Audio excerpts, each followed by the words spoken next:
250 mil seguidores no Instagram. A nossa convidada de hoje é jornalista, foi apresentadora de um programa muito conhecido aqui em Manaus e, além disso, é mãe. Então, o nosso bate-papo de hoje está muito especial. Sou Paula Vianês e o nosso podcast TPM tá demais. Bom, deixa eu dar mais uma pista aqui para vocês tentarem acertar aí. A nossa convidada foi nada mais, nada menos que a apresentadora do Festival de Parintins durante pelo menos 7 anos. Vocês conseguem ter uma ideia de quem é? E ainda tem mais essa. Ela cozinhava ao vivo num programa de variedades. Vou perguntar aqui dela como era esse desafio. Me conta, Ludmila, quem é Ludmila Queiroz? Olha, primeiro, obrigada pelo convite, é um prazer estar aqui. Paula foi minha colega na época de faculdade, ela e a Érica estudamos juntas. Tô muito emocionada. Quando eu me mudei para Manaus, foram as minhas primeiras amigas. Isso tem aí, a gente foi fazer as contas, mais de 18 anos. Estamos velhos. Feliz em ver você novamente atuando na área. E bom, a Ludmila é uma goiana apaixonada por Manaus. Eu sou muito apaixonada real. Não me vejo mais morando em outro lugar, assim, foi a cidade que me acolheu de uma forma surreal, onde eu tive muitas oportunidades que com certeza eu não teria se eu tivesse ficado em Goiânia, comparando assim com o que eu vejo dos meus colegas da época do início de faculdade de lá. Sou mãe, esposa, ainda me sinto como uma jornalista iniciante em muitos momentos, mesmo hoje trabalhando na internet. E tô sempre buscando evoluir, me encontrar, porque no meio do caminho a gente acaba se perdendo, mesmo achando quando a gente já se encontrou. E estamos aí. Na internet, então, como influenciadora digital, a Ludmila tá aí 6 anos. Desde que... Na verdade, eu comecei... É porque, assim, eu até digo, né? Quando eu comecei, tudo era mato aqui no Amazonas ainda, porque... Como influenciadora, Como né? influenciadora. Porque não existia muito ainda o título, né? Eu comecei a abrir o meu Instagram porque eu precisava de looks pro programa. Imagina, eram 5 programas por semana. Eram 20 roupas diferentes que eu precisava por mês. Então, me veio a ideia de tentar fechar parcerias, e na época era só parceria mesmo, com as lojas, para que elas me emprestassem. E aí, além de sair lá na ficha técnica do programa, eu mostrava os looks no meu Instagram. Então, foi assim que eu comecei na internet. Então, tem mais de 7, 8 anos ali. E aí, depois é que a coisa na internet foi ganhando forma, nome, aí a gente descobriu, currículo. É uma nova profissão, né? Foi. Aí houve essa mudança. Mas, Lud, me conta... Eu vou chamar Lud porque ela é minha amiga íntima. Como a gente estava contando, 18 anos. 18 a gente anos. é aí conterrânea de faculdade, de jornalismo. Isso. E tem uma galera, né, da nossa época. Inclusive, nosso governador. Nosso governador. Olha, a gente tá contando um segredo que ninguém sabia. Pois é, o nosso governador é nosso amigo de faculdade, para quem não sabe. Nosso produtor Luiz Vianês. Atual marido de Paula, também da faculdade, todo mundo da mesma turma. Começou o namoro lá na faculdade, inclusive. Mas eu quero saber, Lud, me conta. Como que tu começaste no jornalismo? Pelo tempo, tu começaste com o quê? Com 15 anos, 16 anos? Foi. Nossa, eu morava na época, eu sou goiana, mas morei em Boa Vista dos 9 aos 18 anos, né? E lá, na época, com 16 anos, eu comecei a fazer curso de modelo, e aí eu fui me saindo bem em testes para propaganda com locução. E por acaso abri um jornal lá, e eles precisavam de uma repórter. Eu tinha 16 anos, ainda nem tinha começado a faculdade. E por eu falar bem, me chamaram e eu comecei a trabalhar lá. Nasceu jornalista. Isso. Aí foi aí que eu comecei a fazer jornalismo, com 16. E foi também nesse momento que eu decidi, quero fazer faculdade. Na época, lá não tinha faculdade particular. E a federal entrava muito em greve. Então, meus pais sugeriram, como eu tenho família em Goiânia, para que eu fosse para Goiânia fazer faculdade. Aí eu fiz 2 anos lá. E depois que eles se mudaram para Manaus, que aqui tinha faculdade, aí eu vim para cá e foi quando a gente se conheceu. Aí eu fiquei sem trabalhar o período da faculdade, quando eu morei em Goiânia, mas quando eu retornei, eu fiz Fundação Rede Amazônica, que não existe mais, uma pena, porque assim, foi uma grande escola. Todo mundo daquela época passou pela Rede Amazônica, Todo né? mundo. É verdade. Era assim, a parte da prática de televisão. A gente aprendia na Rede Amazônica. Era lá que o negócio funcionava. E aí eu fiz 1 ano, eram 2 anos na época o curso. No primeiro ano eu fiz, no segundo, antes de finalizar, eu já fui chamada para trabalhar no Amazonsat. Então, propriamente dita, jornalista ali, atuante na TV, foi no Amazonsat, né? Foi no Amazonsat. Tu tinha então de quantos anos? Ixi, eu sou péssima com negócio de data, mas eu acho que eu tinha uns 20 e pouco? Novinha. Continua Era. novinha, maravilhosa. Quase 40. Agora falando um pouco do mundo digital, né, da influenciadora, que depois eu quero saber como é que foi essa transição. Tá. Mas eu tenho uma curiosidade, que eu tenho Conte-me. certeza que todo mundo tem. Quantas marcas, porque assim, cara, a gente te vê muito na TV também, né? Glória Eu a lembro Deus, de te pai. ver na TV na época da faculdade, na verdade. É. Então assim, me conta, pelo menos assim, quantos comerciais tu já fizeste? De marcas Vixe. nacionais, marca local. Eu já fiz, assim, na TV de marcas locais.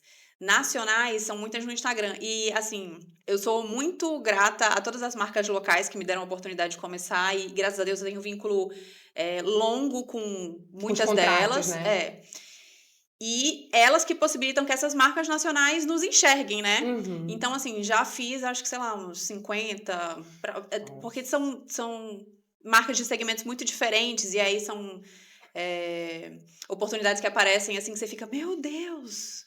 Tipo, ai, É isso que o dá orgulho, Boticário né? me notou, Nutella, ou aquela marca que tu é muito fã do produto, aí tu fala uma vez e eles vêm atrás e tu fica, meu Deus, eles me conhecem! Imagina. Deve ser muita emoção, nossa. Eu acho que a vez que eu fiquei mais emocionada, assim, foi quando a Fátima Pissara, eu acho que é da Mind, que é uma grande agência de influenciadores de São Paulo, que é a agência GK, Luísa Sonza e tal, sim. ela me mandou um direct pra fechar um trabalho, na época que era pra Life, Vivara. Aí, quando eu olhei assim, meu Deus, É golpe, não é verdade? ela sabe quem sou eu. Ai, que legal. É uma sensação muito gostosa. Inclusive, contando com isso, tu já tem a tua marca de óculos. Foi. Hoje é uma porta que se abriu para muitos influenciadores, né? Tem marca de tudo. Assim, cada um lança uma marca de algo que se identifica.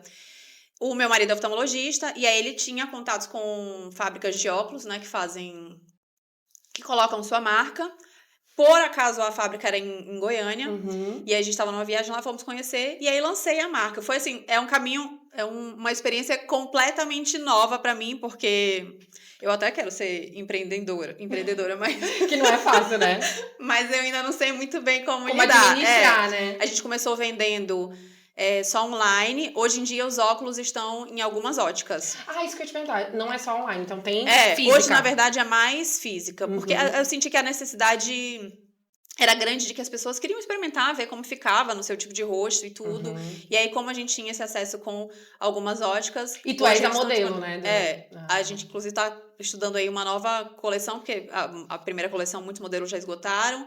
Só que... Infelizmente, o Amazonas é muito distante, né? E a gente fica um pouco distante de fábricas e essas Isso. coisas todas. Então, É algumas o coisas desafio do demandam... empreendedor. E aí, por ele ser oftalmologista e ser muito exigente em relação a isso, nós não fechamos com qualquer empresa, tem que ter toda um know-how em relação ao assunto, então isso dificulta um pouco. Eu já vi, já quero um pra mim, porque eu dei uma olhadinha lá, só coisa linda.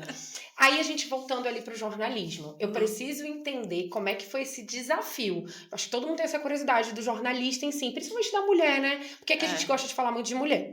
Então, naquela época, eu tive minhas dificuldades e imagino que tu também tiveste. Principalmente quando tem que se expor. Aquele início de carreira muito novinha no jornalismo. Depois eu quero saber como foi o desafio no início também da questão internet. digital, da internet.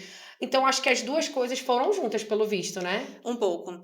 Assim, pra mim foi muito complicado a parte do início do jornalismo, não só por ser nova, mas porque eu tava sozinha aqui em Manaus. Eu conhecia um total de 0 pessoas. Eu não tinha ninguém da minha família aqui. Inclusive, meu pai e minha mãe tinham voltado pra Boa Vista e eu falei, não, vou ficar.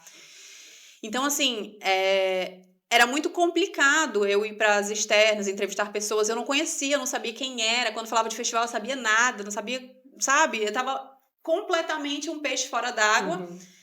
E tendo Manaus é uma cidade pequena, né? Querendo e tendo que mostrar serviço, né? Logo no início também eu já fui colocada assim em programa ao vivo de 4 horas de duração e eu falava, meu Deus, esse pessoal está louco. Como é que eles colocam uma menina que acabou de entrar aqui num programa de 4 horas de duração ao vivo? Porque o Amazonsat tinha esses programas muito longos, né? Mas aí foi, graças a Deus. E foi uma escola, Deus né? estava na frente. Eu tive colegas de trabalho, assim, sensacionais. Inclusive, eu gosto até de falar que o Amaral, que hoje trabalha na TV Crítica, depois que eu saí, ele acabou entrando na TV Crítica, ele me ajudou muito ali nesse início. Eu era repórter do Amazônia Rural. Nossa! Que e legal. aí, ele era o apresentador, então ele me dava muitas orientações, assim. Eu sempre tive colegas de profissão muito bacanas, assim. O Wilson também, na época do festival, que ele foi o Que ele era muito bom de TV, né? Ele foi a primeira pessoa que eu apresentei o festival, o primeiro... Primeiro ano. Como é que Primeira fala? edição. Não, a primeira tua dupla. Minha Pronto, primeira a tua dupla. primeira dupla. Ele foi minha primeira dupla. Então, assim, todos foram muito incríveis comigo, assim. Sempre tive bons produtores, diretores, quando eu virei apresentadora, repórteres, enfim, cinegrafistas, o Mário Barbosa. E eu adorava te assistir no festival, assim. Eu gostava muito de ter uma representatividade de mulher ali, eu gostava bastante. Gente, o festival foi, com certeza... Teu maior desafio, né? Um dos maiores desafios, porque cozinhar ao vivo também foi um grande desafio. Mas a gente vai falar sobre isso. Eu vou voltar agora, eu vou ficar indo e voltando na digital influencer aí. Eu tenho uma dúvida também muito, assim, pessoal. Tem alguma dificuldade, assim, que tu tiveste de não... uma marca, como tu falaste, uma marca entrou em contato contigo, tu ficaste louca, né? Teve alguma marca, não precisa dizer a marca, que tu não te identificou? Já, algumas. Inclusive agora nessa era de... bets, joguinhos, propostas sempre aparecem assim, e eu vou ser sincera, eu não quero saber valor, porque não quero ficar mexida, sabe? Pensando na possibilidade de eu usar aquele dinheiro. Então, assim, tem inclusive marcas que eu já fechei, e aí eu comecei a receber muito feedback negativo dos meus seguidores. Eu mesma tive uma experiência muito ruim, e aí eu fui lá e encerrei o contrato, porque pra mim não fazia sentido. Porque apesar de eu falar de muitas marcas, todas elas, de alguma forma, eu sou cliente, ou já fui, ou tive uma experiência para poder falar com segurança, para poder falar com verdade. Então, tem coisas que eu não uso, tem coisas que eu não gosto, tem... Que não faz sentido, propostas né? que eu não acredito, que não faz sentido. E eu não vou fazer só pelo dinheiro para ficar com peso na consciência depois, assim. Eu acompanho muito o feedback que as pessoas que me seguem me dão. E, obviamente, em qualquer situação, em qualquer empresa, pode ter um dia um feedback ruim ou não, mas tem aquela questão da credibilidade da empresa também, de você ter tido boas experiências e ter tido mais experiências positivas do que negativas. Então, assim, eu prefiro coisas que eu tenha identificação e que eu tenho certeza que funciona. A minha dúvida era essa, se você já tinha deixado né? Ai, não vou aceitar porque não combina comigo, né? Ainda mais hoje, que é perceptível a tua mudança pro enveredou, assim, pra maternidade, né? Isso. Começou a pegar contratos de mãe, alguns contratos infantis também, né? É muito questão de família, assim, né? Que hoje é o universo que eu vivo e é difícil eu falar de coisas que eu não vivo, né? Exato. Inclusive, quando você falou aí do... não combina comigo. Eu não sei porque as pessoas têm uma impressão de que sou muito chique. E aí, às vezes, eu falo de lojas do centro ou de coisas mais populares. E aí tem gente que fala, meu Deus, não imaginava você aqui. Gente, eu consumo de todos os lugares, assim. Então, eu sou aquela pessoa que gosta de uma coisa boa, mas também gosta de uma coisa com um preço mais acessível. Né? Eu gosto de bater perna no centro. Cara, bater perna no centro, pra mim, me remete à infância. Quando eu ainda nem morava em Manaus e a gente vinha pra Boa Vista e parava aqui. E era, assim, um universo muito diferente. Natal, porque naquela época era Zona Franca, então tinha muitas coisas importadas e diferentes e tal. Então, eu tô em todos os cantos da cidade. Eu faço Vieira Alves, Zona Leste, Oeste, Norte, todos os lugares que me chamarem, que a empresa faz sentido pra mim, que o produto também faz, eu tô fazendo. Legal. Agora, voltando pro jornalismo, me conta, assim, uma história... A história de cozinhar ao vivo. Cara, eu assistia aquilo, ficava louca, né? Jesus. E eu seguia tuas receitas, viu? Não, olha que... Ana Maria Braga de Manaus. Ana Maria Braga de Manaus. Esse foi, eu acho que o maior desafio, assim, tirando Parintins, porque... Eu apresentava o programa, tinham 4 apresentadores, e aí quem era o responsável pela cozinha era o Tony Cavalli, que é um grande chefe de cozinha. E aí, de repente, Tony saiu do programa e eu tive que assumir a cozinha. E eu ficava, gente, pelo amor de Deus, onde é que vocês estão com a cabeça? Quando o Siga me fez a proposta... E aí eu fiquei desesperada, mas ao mesmo tempo eu não podia dizer cozinhar? Não. Assim, tipo, aquele negócio que a mãe ensina pra filha não passar fome e pra quando casar saber fazer. Tipo, eu sabia fazer arroz, sabia fritar um bife, fritar um ovo, feijão, mas também daquele jeito todo esculhambado. Aí eu falava, eu não preciso só saber cozinhar, eu tenho que cozinhar bonito, porque como é que eu vou fazer uma grande bagunça na cozinha? E aí... Eles pensaram em tudo, glória a Deus. E aí eles deixam tudo meio preparado. Tem os truques de TV, né? O mise en place. Mas antes disso, eles foram sensacionais porque o Tsica fez questão de contratar uma chefe de cozinha, que inclusive legal. muito amor por ela, Martina Caminha. Martina, E aí conheço, ela um ficou amor. por praticamente um mês, indo todos os dias à tarde lá comigo na cozinha do próprio Magazine, me ensinando receitas. E antes de começar propriamente dito, colocar a mão na massa, eu fiquei recebendo vários chefes. Então você vai acompanhando, você vai pegando Vai ali, né? aprendendo, Alguns truques, algumas dicas, mas assim. E tinha a Dália, que era quem fazia todo esse mise en place e deixava o prato pronto da exposição. Tá legal. Que é aquele que você começa o programa já tá filmado. Mas dava certo, assim, as comidas? Tu conseguia fazer? E algumas coisas ela deixava o passo a passo, porque tem coisas que demoram, né? E aí tinha que ser bem rapidinho. Mas teve coisas que deu muito errado já. Conta uma história engraçada. Cara, teve um dia, eu não me lembro exatamente. Ou engraçada ou dramática, pode ser. O dia não foi tão engraçado. Agora é uma boa história para contar. Era uma torta dessas que tem a base de massa podre, que a gente chama, e aí um creme por cima. Eu não sei, eu esqueci algum ingrediente, eu tava prestando atenção em outra coisa e fazendo, e o negócio não ganhava o creme não ganhava a consistência que tinha que ganhar, e na hora de jogar em cima da massa, assim, tipo, ficou um caldo em cima do negócio. Nossa, ficou horrível. Glória a Deus, cortaram, e aí tinha a outra parte ali mais ou menos antecipada, e aí você faz o migué. Só que, assim, a parte interessante, também foi uma orientação que eu recebi, era que eu colocasse lá para as pessoas que estavam assistindo que eu também estava aprendendo aquela receita com elas. Legal. Tipo, eu tô testando aqui, ver como é que faz pra ver aqui as possíveis falhas pra te ajudar a você não passar por esse perrengue, pra você já ir no caminho certo. E aí, graças a Deus, isso foi conquistando a credibilidade e a confiança das pessoas. Depois eu fui melhorando, obviamente. Mas eu vou confessar pra vocês, assim, que eu não gosto de cozinhar em casa, não. Eu ia te perguntar isso. Mas isso não foi, assim, uma escola pra cozinhar, não, Foi né? maravilhoso. Eu aprendi muita coisa. Eu aprendi a, inclusive, valorizar mais comidas gostosas, comida boa, bem feita. Bora fazer logo um livro, Culinárias da Lud. Culinárias da Lud. Na época eu ainda tinha receitas que eu mandava pro jornal, acho que era Manaus Hoje. Impresso. Todo dia saía uma receita lá. Já, que legal. Eu já encontrei telespectadores que guardavam, assim, virava um álbum com todas aquelas receitas. Pronto, encaixa a minha pergunta de agora. Quando foi? Eu acredito que seja... Era um programa Magazine, né, na época, que é um programa... Ainda existe, né? Era um programa de variedades, eu acho que ainda é. Ainda é. Quando foi o momento que tu estavas, assim, eu quero que tu conte uma história, assim, que tu estavas na rua, sei lá, qualquer lugar, que não era aquela coisa muito de Instagram, rede social, que tu disse, meu Deus, eu tô famosa. Chegou esse momento, a ficha nunca caiu. Cara, assim, foi acontecendo... Naturalmente. Aos pouquinhos, assim. Mas... teve uma fase que foi muito gostosa, que depois, assim, que eu peguei o jeito na cozinha, que as coisas funcionaram, a gente fez um concurso de que um telespectador que fizesse uma receita lá, que vencesse, ia participar comigo na barraquinha do Cozinha com a Lud, que era o nome do quadro que eu tinha, num evento de gastronomia que acontecia aqui em Manaus. Aliás, ainda acontece, que era o Rota dos Chefes, mas foi tipo o auge, logo quando começou, assim.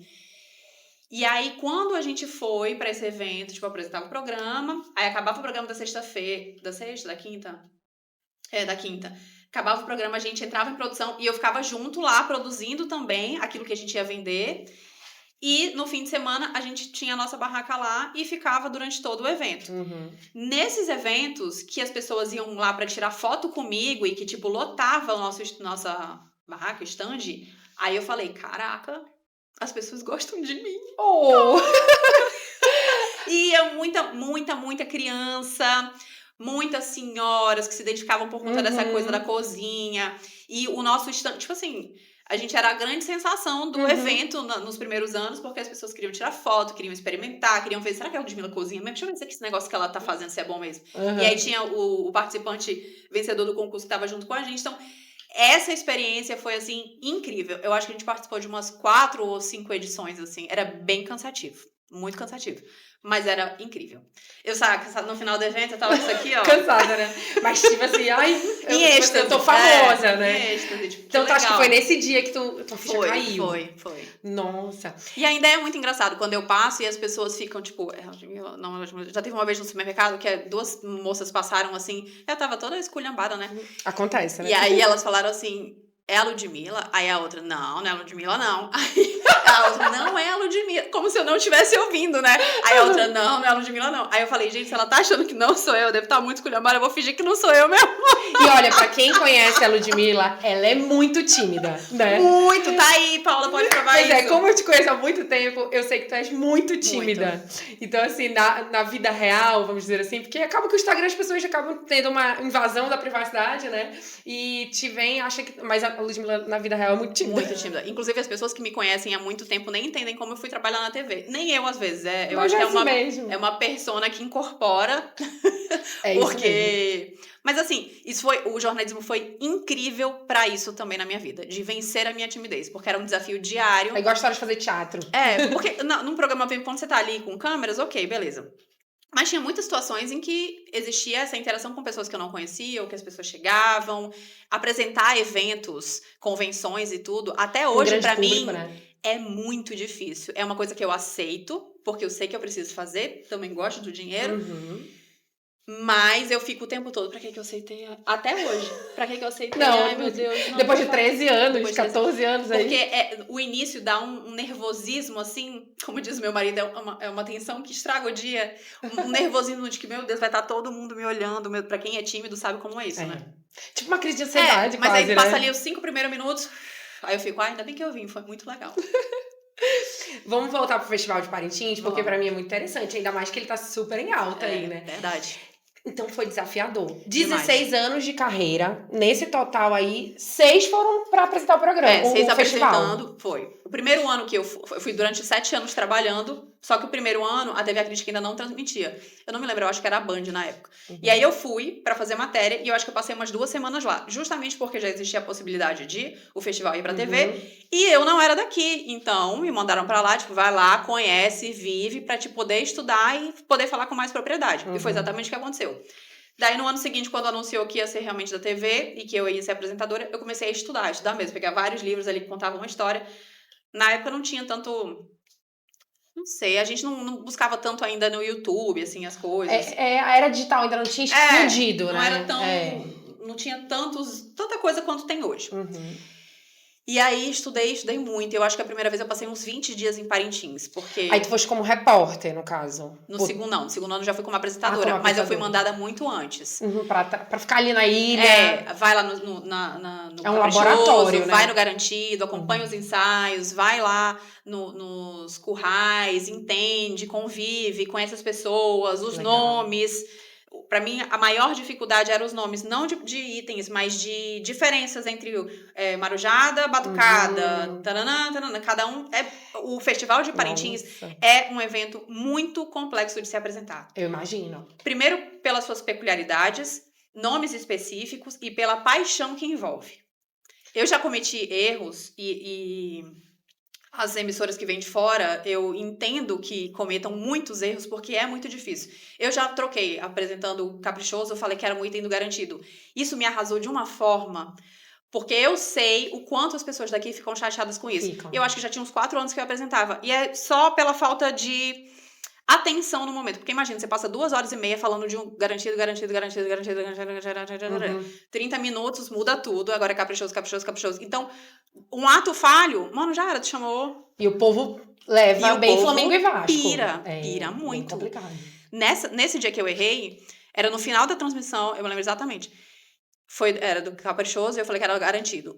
Depois do meu erro, eu não consegui falar mais nada. Meu Deus. O Wilson comandou toda a coisa. Eu fui pro hotel, assim, eu chorava. Parecia que eu tinha terminado um casamento de 10 anos. Eu passei, assim, a noite, o dia arrasadíssimo. E a partir de então, o que eu fiz? Toda vez que um boi tava na arena, eu colocava vários papéis na minha frente. É óbvio que eu sabia quem era garantido e quem era caprichoso. Lógico. Mas só pelo fato de, tipo, vai que eu relaxei aqui na minha atenção, o meu nome tá aqui na minha cara, pra eu não falar errado. Então, toda vez que eu falar agora, sinhazinha do caprichoso, agora sinhazinha do garantido, pra não cometer mais esse tipo de erro. Era a tua técnica pra ficar mais à vontade. Então, a gente entende e perdoa como jornalista. Teve uma emissora que trocou, não foi? Foi no GC, né? Nossa, foi um boom aí de Mas críticas. assim, a emissora e os profissionais envolvidos têm que fazer o maior esforço possível para que isso não aconteça, porque é uma coisa que envolve muita paixão. E depois do primeiro ano que eu apresentei, uma curiosidade, acho que eu nunca falei em nenhum podcast, nem sei se na internet, mas já falei. Quando, na primeira noite, assim, aquela tensão, porque imagina só, quando você tá apresentando, você tá representando ali muitas pessoas que estão ali no batidão há dias pra fazer aquela transmissão acontecer. Porque se você erra, se você faz alguma coisa ruim, vão falar, olha a transmissão da TV A Crítica. Não é a Ludmilla, é uma emissora, são milhares de pessoas que estão trabalhando e é uma grande produção, é um grande investimento que a televisão faz. Então eu fiquei muito nervosa no primeiro ano, assim, nas 3 noites. Quando acabou a terceira noite, que, tipo, deu tudo certo, que eu sempre tenho um costume de se reunir todo mundo numa sala, onde se agradece e tudo, não sei o quê. E aí depois que teve esse agradecimento que foi lá fora, que ele foi nos abraçar, que eu abracei, mano, eu chorava igual criança. Eu chorava. Tipo, missão cumprida. Tipo, de soluçar assim. Deu tudo certo. Aí eu fiquei, gente, pelo amor de Deus. Mas foi, eu chorei. Então foi o maior desafio. Foi um choro de alívio, assim. E aí todos os outros anos também dava aquela expectativa, aquele nervosismo, na primeira noite, principalmente. Mas depois ia tudo bem, graças a Deus. Deu pra entender mais ou menos assim, aqueles artistas que dizem cada show é único. É tipo isso, né? Cada festival é único. E tu contou a curiosidade que eu queria saber, assim, alguma situação difícil. Foi essa, né? Do nome. Mas de resto, assim, tu conseguia curtir o festival? Não. Não tinha como, né? Tanto que no retrasado... Tu já foste sem ser apresentadora, né? Primeira vez foi no retrasado. Tava muita expectativa. É diferente, né? Uma coisa surreal. Não, todo mundo tem que ir pro Festival de Parintins, gente. É, inclusive, diferente pra quem trabalha. Porque, por exemplo, lá a gente fica numa cabine, tipo como se fosse uma sala como essa, só que com vidro, assim, na frente da arena. Então, até a música a gente escuta pelo fone. Tu não escuta a batida, a toada. Né? Quando era uma toada que eu gostava muito, eu falava, vou bem ali rapidinho no banheiro. Aí eu ia no Recuo dos Radialistas, que é aberto, aí eu ficava lá, tipo... E pra poder sentir, boi? Tenho, caprichoso. Na época eu não podia falar, no final já ficou meio... Subentendido. Mas o caprichoso... Ganhou teu coração? Me ganhou. Aí tu foste agora esse ano. Retrasado. Foi incrível, mas é extremamente cansativo. Mano, Trabalhando eu achava muito cansativo, a terceira noite já tá todo mundo pela hora da misericórdia. E curtindo também é muito cansativo. É uma festa que cansa. Eu, como mãe, assim, eu digo assim, pra eu ir, tem que ser, sei lá, a filha tem que ficar com alguém, porque levar, tem gente que leva criança, deve ser surreal. Tu estavas com a Maitê já tinha nascido alguma dessas... No penúltimo ano que eu apresentei, eu descobri a minha gravidez pós-festival. Nossa. Inclusive lá eu já desconfiava. E eu e a diretora na época estávamos dividindo o mesmo quarto e nós duas estávamos grávidas. Não sabíamos. Não, então depois que ela nasceu, tu não apresentou? Fui. Último ano. Ela bebezinha. Ela foi comigo, 4 meses. Deve ter sido muito desafiador. Como foi? A minha mãe foi. Eles permitiram que eu levasse minha mãe, né? Pagaram lá os custos de levar minha mãe. E aí quando eu ia pra apresentação... Ela ficava com a minha mãe, só que aí no outro dia, quando eu ia sozinha, eu dormia, tipo, até meio-dia, né? Porque acaba muito tarde. Nos anos que ela foi, eu não conseguia. Mas é um rolê pra criança, assim, eu até entendo levar criança, porque tem crianças que são muito apaixonadas, né? Mas acho que ele, a partir de... Eu falo pra mãe que ela só vai depois dos 8 anos. Depois dos 5, 8 anos, assim, que entende um pouco mais. Então, voltando aqui na questão do último ano que tu apresentaste, a Maitê já tinha nascido. Já. Vamos botar a culpa nela. Foi ela que te fez sair do jornalismo? Sim e não. Eu imaginei que poderia ter sido, porque eu sendo mãe, tem várias coisas, né, que a gente acaba mudando. O curioso é que eu sempre tive medo de engravidar nessa profissão, porque todas as mulheres que eu via que engravidavam, que eram apresentadoras, depois saíam. Só que eu achava que era uma coisa, tipo, que o mercado de trabalho dificultava o processo e a mulher saía. E hoje, já tendo vivido isso, eu vejo que não necessariamente. Depois que ela nasceu... a gente começa a ter outros objetivos. Prioridade, né? Durante todos esses anos que eu trabalhei, a minha vida era o meu trabalho, o jornalismo. Minha família é toda de Goiânia e tá tendo o aniversário da avó de 90 anos, vai todo mundo pra lá. Não posso, tô trabalhando. Feriado, todo mundo curtindo e tal. Não posso, eu apresento o programa. Vamos pra festa. Não posso. Muita coisa eu me privei durante todos esses anos porque era o meu trabalho. Até em questão de imagem mesmo. Não posso ir pra tal festa porque não combina com a imagem que eu quero construir. Tem isso, tudo. né? Tem. No mundo do jornalismo. Até mesmo, eu acho que como influenciadora digital, querendo ou não, tu expõe muito a tua vida, né? E tem essa questão da postura, né? De você ia, sei lá, né? Vamos falar, tu era jovem, ia a um barzinho, beber. Aí, então, assim, tu te policiava. Isso é verdadeiro, muito. A imagem mesmo. E olha que naquela época não tinha Instagram para as pessoas ficarem filmando e postando, né? Mas assim, eu sempre tive essa visão na minha cabeça de que aquele era um momento que a minha vida era o meu trabalho e que eu ia me doar 100% por aquilo que eu queria. E eu abri mão de muita coisa pelo meu trabalho. Eu vivi intensamente. Na época do Amazon Site, tinha dias que eu trabalhava 12 horas por dia. Era ralado. Nossa, muito. 12 horas por dia que eu penso. CLT aí. Então, assim, eu acho que pra gente chegar aonde a gente quer, a gente precisa passar viver o processo, né? Hoje em dia, infelizmente, algumas pessoas não querem viver o processo. Querem começar a fazer um negócio já querem explodir. É o imediatismo, ou né? explodir, ou tá ganhando muito bem, ou não tem perrengue. Mano, é importante o perrengue na sua vida. Vão te dar boas histórias pra você contar, acredite. O perrengue de influenciadora existe, né? Muito. O que a gente pensa aqui do outro lado, né? O que a gente ouve no dia a dia. Ah, é uma vida muito glamurosa, né? Ser blogueira, querendo ou não, né? Tem a questão da... Porque hoje a gente chama influencer, né? Digital, influenciadora digital. Mas a questão da blogueiragem em si mostra muito o lado glamouroso. Hoje, eu já até assisto muitos bastidores das influenciadoras. Elas já conseguem dizer, olha aqui como é que eu tô gravando, olha como é difícil. Mas assim, eu também trabalho na área jurídica e a gente tem prazo de processo para entregar. Eu acredito que a influenciadora tem prazo de marcas, né? Olha, você tem 2 dias para me entregar a gravação dessa marca. Existe isso mesmo, muito. Né? Inclusive, o fato de eu sair da TV foi porque eu já ganhava dinheiro como influenciadora e ganhava o salário da TV. Ah, então aconteceu ao mesmo tempo, foi simultâneo. Né, eu comecei a crescer na internet e aí já tava num lugar muito bom na TV, já apresentava Magazine, The Box, Festival Folclórico de Parintins, Arena dos Bumbás, mais algum? Acho que eram esses. Aí as marcas já te procuravam, né? Tu não precisava mais ir atrás. Só que aí começou a dar conflito entre coisas que eu fazia no programa, merchans, e marcas que eu fazia no Instagram, que algumas fechavam exclusividade, e aí imagina, no meu Instagram eu tô indicando uma coisa e no programa eu tô indicando outra. Começou a dar esse tipo de conflito, e além disso, como eu trabalhava passava, sei lá, 8, 10 horas às vezes na TV, o horário que eu tinha livre, tinha que fazer minha blogueiragem pra incrementar a renda. E aí, depois que a Maitê nasceu, que tempo que eu vou ficar com a minha filha? E aí foi o momento que eu tive que escolher. O que eu poderia ter mais rentabilidade e mais ajuste de horário, mais...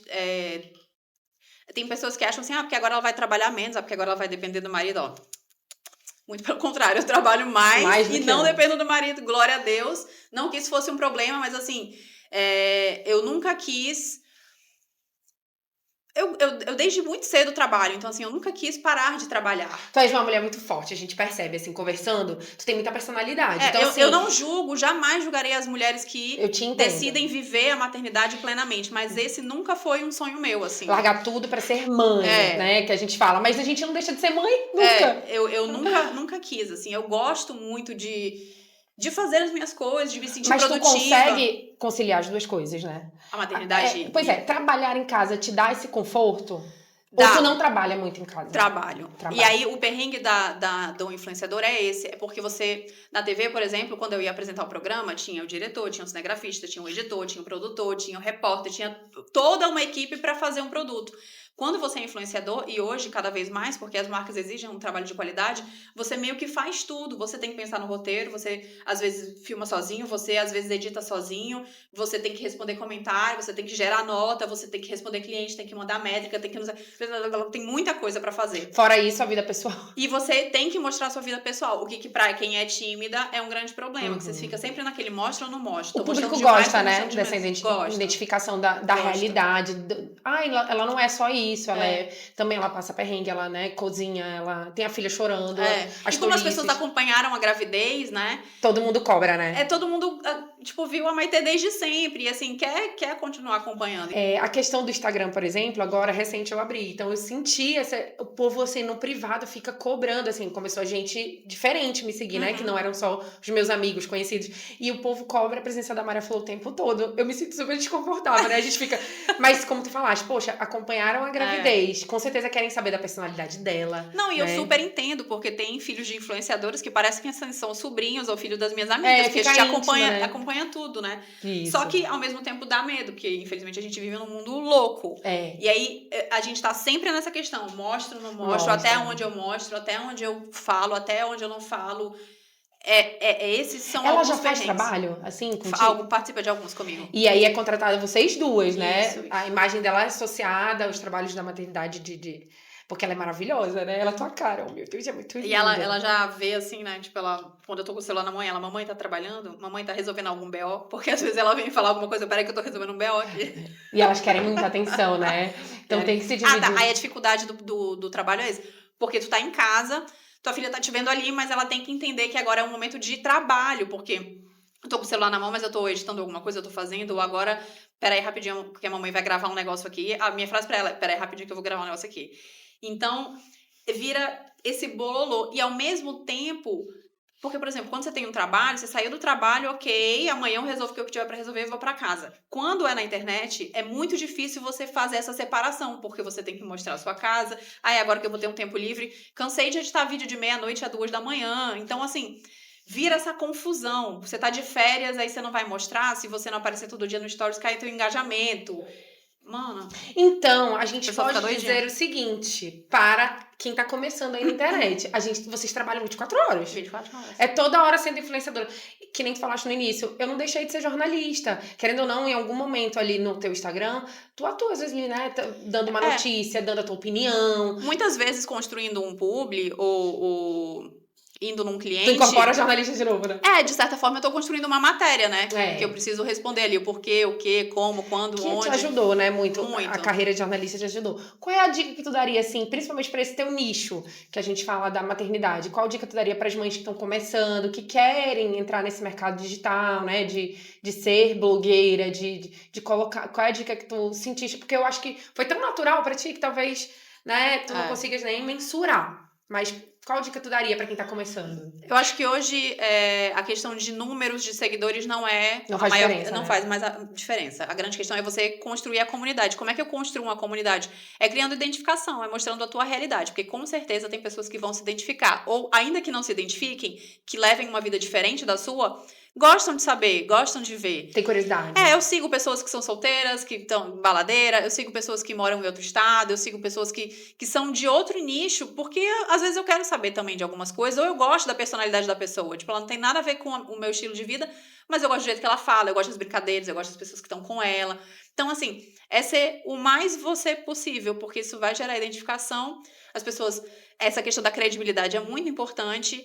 Não se deixe levar só pelo dinheiro, e eu sei que é muito difícil falar isso, principalmente quando se tem uma situação mais privilegiada, mas a longo prazo vai refletir. Estar envolvido em polêmicas ou em coisas que teu nome vão estar em evidência, mas que não vão construir tua credibilidade, é complicado, porque se você está trabalhando na internet, pressupõe-se que você quer ganhar dinheiro com aquilo. Uhum. E se você não manter a sua credibilidade, a sua palavra, mostrar que você é uma pessoa confiável para as empresas e para o seu seguidor, não vai te gerar um retorno financeiro. A questão do lado ruim, eu poderia te perguntar e afirmar, talvez. Por exemplo, se tu estás ali falando da Coca-Cola, tu não pode tomar uma Pepsi. Tem isso também? Um pouco. Né? Tu fica meio presa, né? A marca. Fica. Nossa, mas ela nem usa tal coisa, porque alguém vai te criticar. Tu só pode frequentar aquele salão de beleza, tu só pode... Tem isso, não tem? Tipo, várias vezes, de repente eu fui num outro salão de beleza, porque eu tava mais perto de casa e tal, e aí manda uma foto ou pra dona do salão, ou pro maquiador, ou cabeleireiro que me atende. Tem essas coisas, assim. Mas, gente, é a vida, né? Os meus clientes, eu sou muito cliente deles também. Mas, vez ou outra, acontece de, tipo, eu parar no outro supermercado, tá no meio do caminho, preciso comprar não sei o que, eu já passei. Glória a Deus, agora tem um novo, era bem pertinho da minha casa, gente, fiquei tão feliz quando abriu aquele supermercado. É que tu mora bem longe, né? Eu moro no interior quase, né? No final ali da Ponta Negra. Ai, meu Deus, realmente essa questão da marca é uma das coisas que eu penso.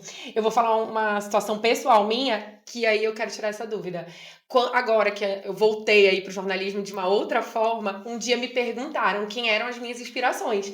E eu, emocionada aqui, vou te contar que tu foste uma das citadas. Eu falei, olha, aqui local, né, eu poderia dizer que a Ludmilla, pra mim, porque eu vi ela crescendo, eu vi ela na faculdade, ela era uma excelente aluna, e assim, eu vi ela na televisão, e quando eu pensava, se eu fosse, né, na época, pro jornalismo, né, televisivo, eu queria ter seguido o mesmo passo dela.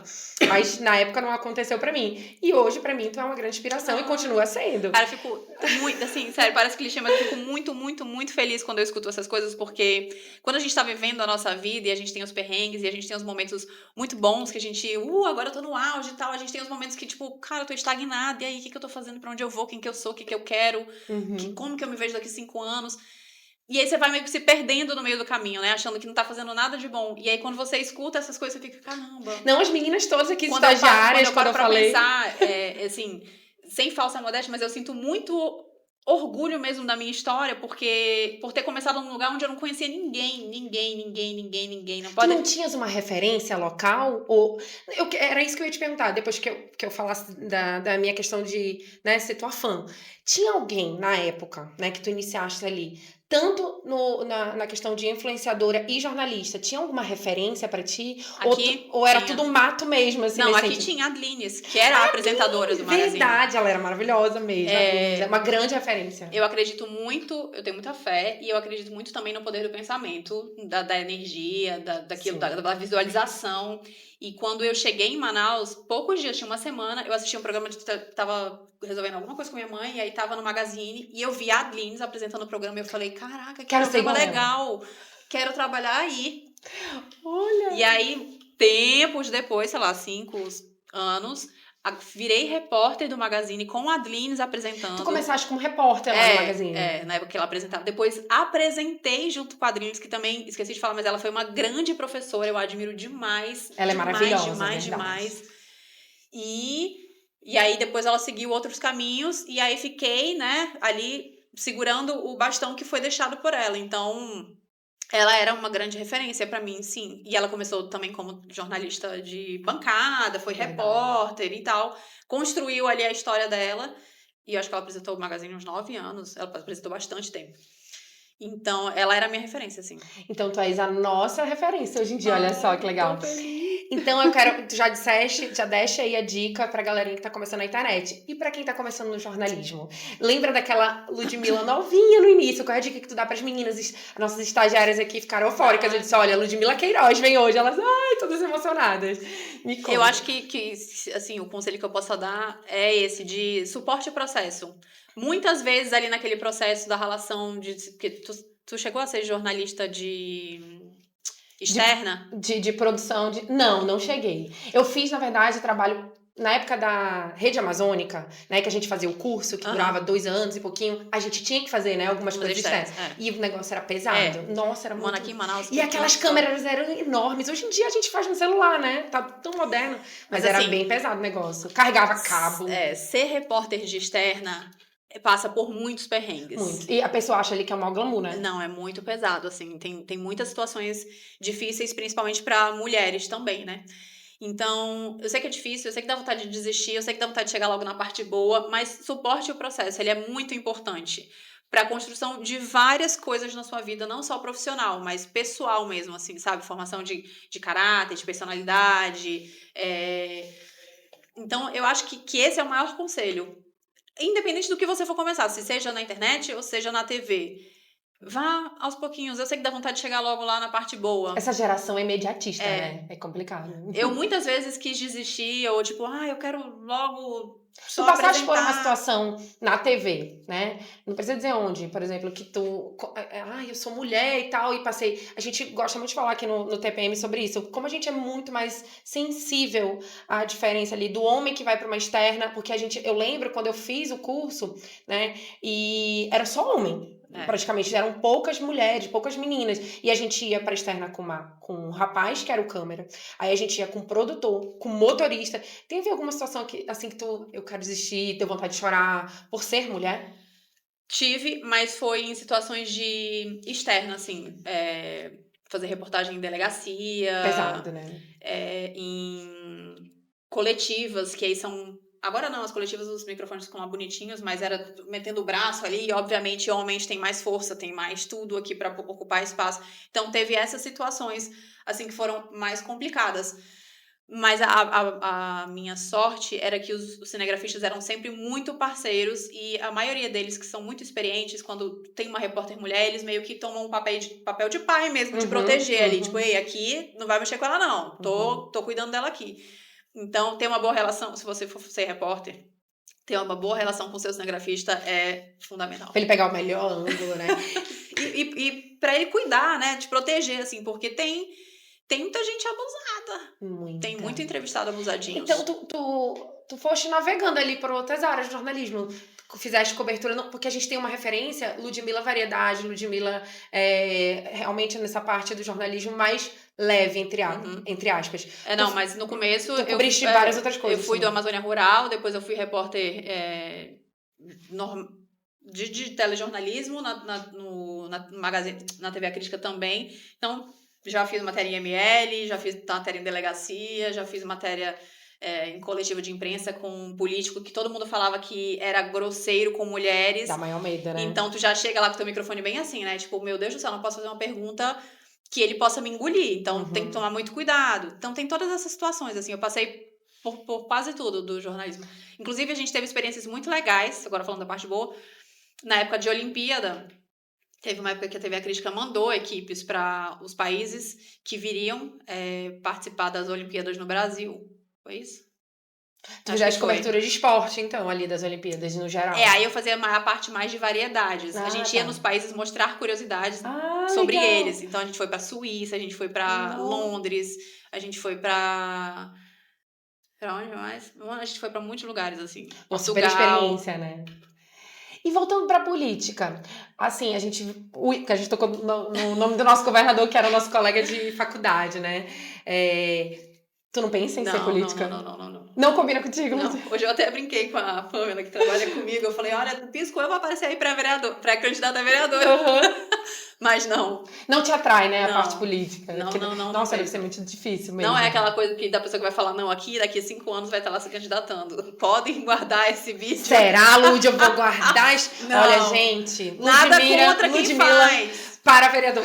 Nada contra quem faz, mas assim, eu acho que a pessoa tem que ter um perfil né? E tem que segurar a porrada, porque é uma coisa muito difícil. Eu não seguro essa porrada aí, não. Tu chegaste a entrevistar o Wilson como governador? Ou nunca... Não, né? Porque quando ele foi eleito, eu já tava quase saindo, assim, da TV. Eu cheguei a encontrar com ele em Parintins. Acho que no meu último ano que eu tava apresentando, ele já era governador. Legal. Igual o Luiz encontrava muito com ele. Assim, falei pra ele, eu vou estar aqui trabalhando e tu tá ali embaixo, né? No camarote do governador, sendo o governador. Quem queria, né? Eu estudava ali pras provas com a gente, muito legal. A gente ficava porque a cabine da TV A Crítica, não sei hoje em dia, mas antigamente era bem em cima do camarote do governador, lá na arena. E assim, pro futuro, vamos falar de futuro agora. Tu te vê ainda como influenciadora, a Maitê. Tu achas que ela vai seguir teus passos? Ela tem jeito, não tem? Ela gosta. Ela até pega sempre uma capa que ela diz que é o celular dela, e às vezes ela... Tipo assim, ela tá brincando, aí eu olho e ela tá assim... Como se ela estivesse gravando um conteúdo, porque ela vê isso o tempo todo, né? É natural. Ou ela fala, mamãe, filma aqui. E não é moda, né? Não é isso que eu ia falar, não é moda. É o futuro. Né? É o que acontece na geração dela e acho que vai ser cada vez mais frequente, né? Bom, em relação a ela, não sei. Se ela quiser... Tranquilo, né? Tranquilo. E o teu futuro na internet? Tu achas que tu tem algum plano? Eu acho que porque não tem idade pra acabar isso aí. A gente vai seguindo a onda. Não tem uma idade que eu acho pra influenciadora, mas eu acho que as coisas são muito cíclicas. E assim como teve o ápice, uma hora vai diminuir ou vai mudar.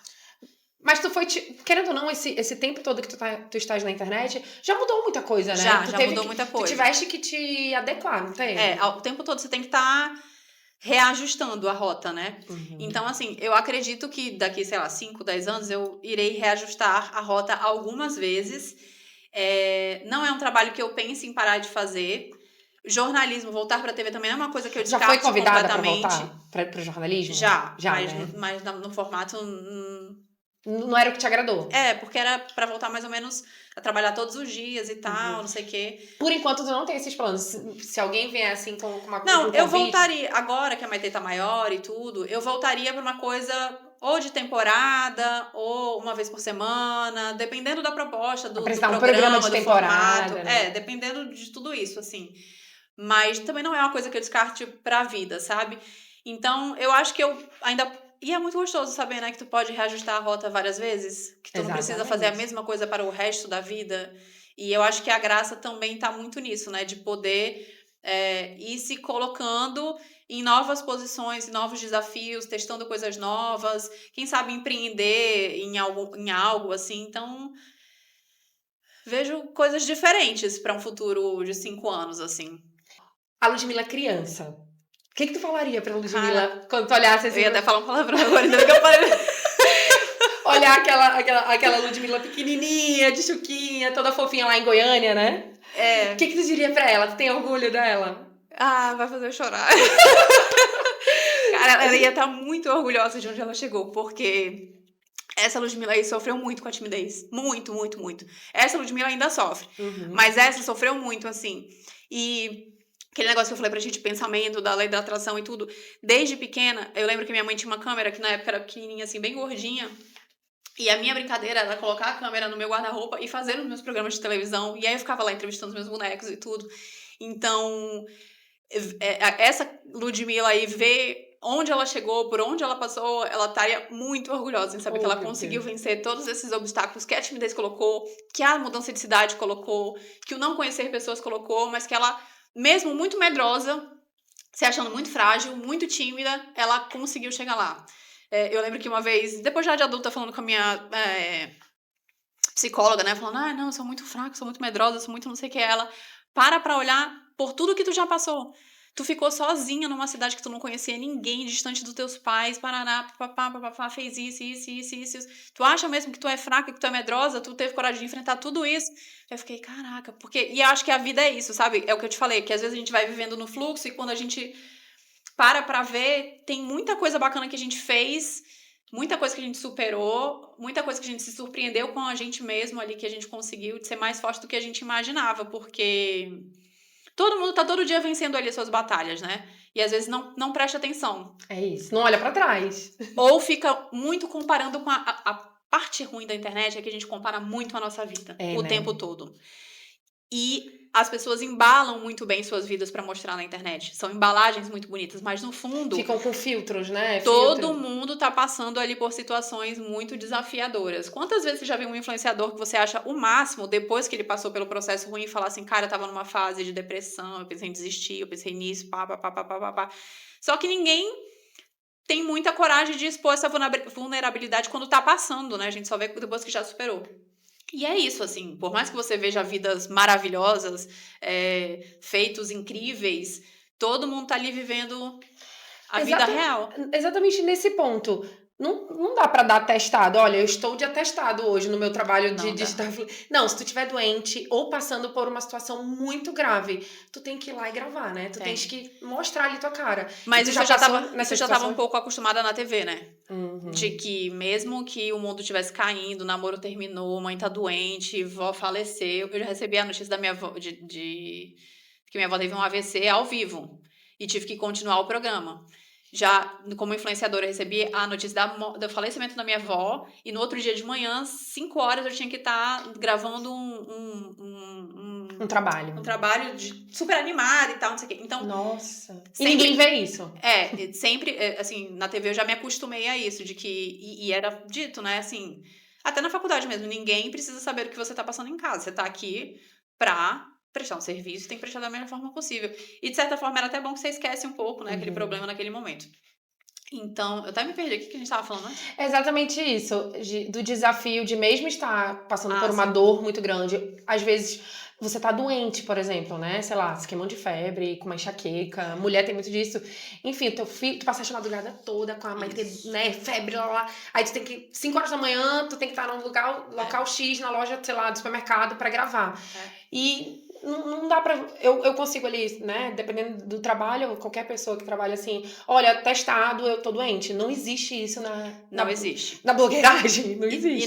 E na blogueiragem não trabalhou, não ganhou, né? É verdade. Não tem décimo, né? Não tem décimo, não tem férias, não tem extra, não tem nada disso, assim. Quanto mais você trabalha, mais você ganha. Mas você precisa trabalhar pra fazer. E na TV é igual, né? Como tu falaste. Não tem como, né? Não tem uma substituição, né? Nesses programas. Ou existe... Existe uma apresentadora de... Eu já passei por momentos, assim, que, tipo, não tinha quem me substituísse. Eu até falava, gente, eu não posso nem morrer essa semana, porque não vai estar tendo quem me substitua aqui. Tipo, tá todo mundo em Parintins, ou tá todo mundo em não sei o quê. Tu mesma substituíste a Adlines, né? Algumas vezes? Algumas vezes.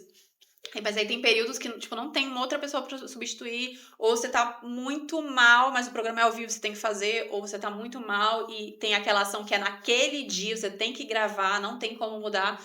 Mas é a vida de adulto, né? Agora, pra gente encerrar, uma mensagem pros teus seguidores. 250 mil seguidores, né? Hoje é muita gente. Tem fã-clube? Já teve na época do Magazine. É Hoje em dia não porque mais. hoje não tem mais essa moda, né? De fã-clube e tal. Virgínia e tal, né? Tem. Ai, meu Deus. Mas Deixa uma mensagem pra essa galerinha aí. eu até falo sempre, né, no meu Instagram, que eu sou muito abençoada com as pessoas que me seguem, porque eu vejo muita gente passando muito hate na internet, e assim, os meus seguidores são sensacionais, são pessoas incríveis mesmo, eu tenho muita troca positiva no direct, nos comentários, e agradeço muito por estarem lá todos os dias, por confiarem no que eu digo, né, que isso é muito importante, e por se fazerem presente. As pessoas que gostam de mim através da TV e que me encontram e falam comigo, poxa, saudade, gostava de te ver na TV todos os dias. Também eu tenho um carinho enorme, por isso que eu amo tanto essa cidade, assim, não só pela cidade em si, mas pelas pessoas daqui, que recebem muito bem, me abraçaram de uma forma incrível. Então, quero agradecer o carinho de todo mundo que continua comigo, que ainda não me segue, Ludmila Queiroz. A gente vai colocar aqui, sim, com certeza. Agradecer o convite mais uma vez. Parabéns. Nossa, eu fico muito honrada. Parabéns muito honrada. mesmo. A Paula sempre foi muito comunicativa. Eu não sei como ela não estava fazendo isso antes. Pois é, todo mundo me fala isso. Não e sei. Ouvir de ti, assim, pra mim é uma cereja do bolo. É total teu perfil, trabalhar como entrevistadora. Mas como tu falaste, é muito desafiador mesmo. É muito desafiador. Então, mesmo assim, no início, eu já tô sentindo vários impactos. Mas, uma professora na minha frente, tá tudo certo. Conte comigo sempre. E a gente vai fazer algum ao vivo. Bora. Porque eu não sei fazer ao vivo. Confesso que eu tô aprendendo. E ela falou pra mim, logo que a gente iniciou agora, assim, eu disse, não é ao vivo, Luz. Ela disse, como não? Ao vivo é mais fácil. Ao vivo é mais fácil. Tu vai ver. Vai me ensinar. Um dia eu vou reencontrar, tu vai falar, realmente, ao vivo é muito mais fácil. Então é isso, eu me sinto muito honrada. Quando tu topaste, eu fiquei, nossa, muito feliz, porque a gente gosta de trazer mulheres fortes, com uma história muito legal, né? O fato de tu seres ali influencer digital, nessa era que todo mundo se identifica. Não existe mais Google, existe Instagram, pra gente, eu preciso do material de construção. Eu vou lá no teu, a Ludmila, ela tem uma loja que ela indica que é ótima. Hoje o influenciador é um facilitador, né? Exatamente. Tipo, poupa um tempo, facilita você encontrar coisas, saber de coisas. Promoção de fralda, eu vi que ela falou então assim, pra mim é uma honra, né? E por ser minha amiga de faculdade, ainda mais. Eu fiquei, assim, muito emocionada de te chamar e de participar desse bate-papo. Foi ótimo. Que foi uma troca maravilhosa de energia. Foi ótimo. E é isso, obrigada. Gente, receber aqui Ludmila Queiroz, nossa querida influencer digital no Instagram, mas também jornalista, que se vocês procurarem aí um YouTube aí, tem um monte de vídeo dela apresentando vários programas pra quem não conhece, porque eu acho que tem gente que não conhece a Ludmila jornalista. Tem. A gente vai passar aqui, quem ainda não viu o programa até o final, eu peço que voltem aí, que a gente vai colocar várias passagens da Luz apresentando o Magazine. É muito bacana ver ela com rostinho de bebê, ainda tem um rostinho de bebê, mas ela era bem mais novinha, né, Luz? Com rostinho de bebê, cabelo muito louro, morena, grávida, de todos os jeitos. Uma camaleoa. Teve várias fases na TV. E é isso, agradeço a oportunidade de te entrevistar. Fiquem até o final, assistem até o final, que tá valendo a pena, tá bom? Obrigada. Beijo, obrigada. Que Deus abençoe. Sucesso pro A Repórter. E também pro TPM. Pra encontrar o TPM, o podcast TPM, tem que entrar no portal Repórter, né? Ele tá totalmente linkado. É um podcast de dentro da Repórter, na verdade. Então, assim, a Repórter que me deu essa oportunidade, que é a nossa amiga Érica Passos. Maravilhosa também. Eu já ia falar o apelido dela, que não é melhor não. Não entrega.